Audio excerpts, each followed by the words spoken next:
I frame it slightly differently than a prop, actually. Oh, yeah. How so? His garment is more like a military uniform.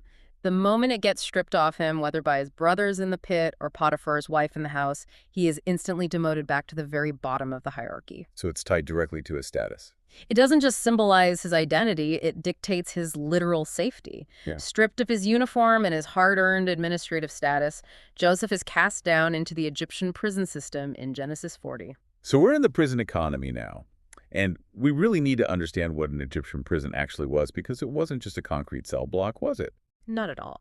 Egyptian prisons in this era weren't like modern penitentiaries. They were often forced labor camps, or, in this case, a political holding center for the elite who had fallen out of favor with Pharaoh. Ah, so a different class of prisoners. Right. And crucially, they had their own internal economies. There was a ledger system, a hierarchy of inmates, rationing, and administration. The text tells us the prison warden basically hands the keys to Joseph. Just puts him in charge. Yeah, Joseph takes the administrative skills he learned in Potiphar's house and applies them to surviving the prison economy. He's running the prison from the inside. And it's in this political holding center that Genesis 40 introduces the dream motif. Two of Pharaoh's disgraced officials, the cupbearer and the baker, are in prison with Joseph. And they both have disturbing dreams. Right. Joseph interprets them, and the outcomes are perfectly parallel but totally opposite.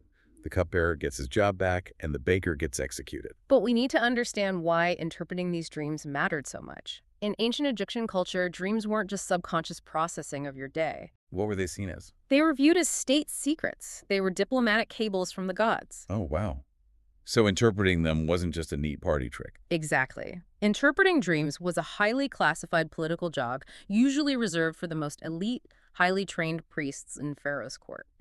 By successfully interpreting these state secrets, Joseph is bypassing the entire Egyptian credential system. Wow, that's incredibly dangerous, but also brilliant. Yes, and this dual outcome, one lives, one dies, exactly as Joseph predicted, establishes his absolute reliability. But Genesis 40 ends in this deep, agonizing narrative irony.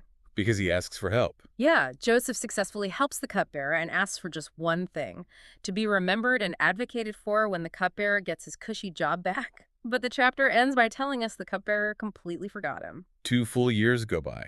Joseph does everything right. He uses his administrative skills. He interprets the state secrets flawlessly, and he is still left rotting in a political labor camp. It's brutal. It is.